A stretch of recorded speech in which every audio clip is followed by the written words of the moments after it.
Hello, my amazing Algebra 3 students. Today we will combine functions using algebraic operations, adding, subtracting, multiplying, and dividing. We're going to look at one example applying all four of these algebraic operations. We're going to first of all look at our two functions.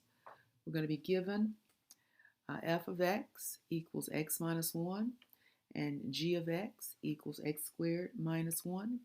We're going to find and simplify the functions. Find and simplify the functions. And the first one will be the sum of two functions. The second will be the difference of two functions. The third one will be the product of two functions. And then the fourth one will be where we find the quotient of two functions. So let's look at part A first. And let's see. When we have f plus g of x, that means that we're going to separate the functions f of x plus g of x. We substitute for the f of x and g of x. Remove the parentheses, combine like terms, put the terms in descending order according to the exponent of the variable. So we have your x squared plus x minus 2.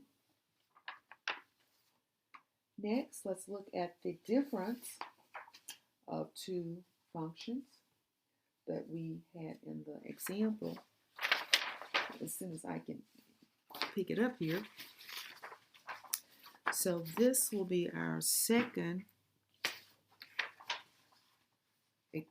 example, part B. We're looking at the difference. And f minus g of x means f of x minus g of x. Do our substitution. Now, notice that we have an understood -1 in front of this parentheses. So when we multiply, we're going to change the signs of both terms inside. So we have the x minus 1 minus the x squared plus the 1.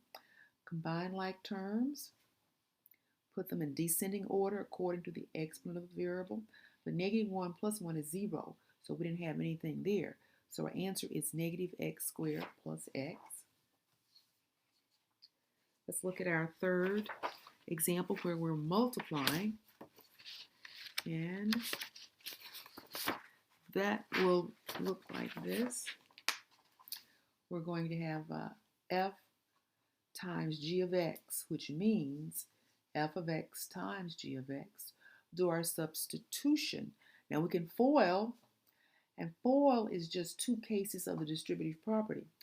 So if I take the first term and multiply it times all of the second term, take the second term here and multiply it times all of this second binomial, we have this.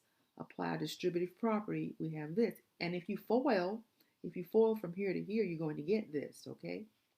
Combine like terms, putting the terms in descending order according to the exponent of the variable. So here we have x cubed minus x squared minus x plus 1. And then our fourth and final example will be where we're finding a quotient. And here we have f divided by g of x, which means f of x divided by g of x. Do our substitution. Now, when you have a fraction like this, you have to double check to see if you can reduce the fraction to lowest terms. We should recognize this x squared minus x as the difference of two perfect squares. So we're going to have the quantity x plus 1 times the quantity x minus 1.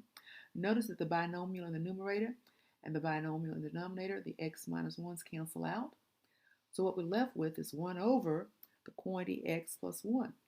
Now we have to remember that x cannot be equal to -1 because if you put a -1 here, you're going to have division by 0. X cannot be equal to a positive 1, but a positive 1 here, you're going to have division by 0. Remember that division by 0 is a no-no. But this is our final reduced fraction, 1 over x plus 1. And remember, as you're viewing this video, to stop it and rewind it as often as you need until you understand something. Thanks very much.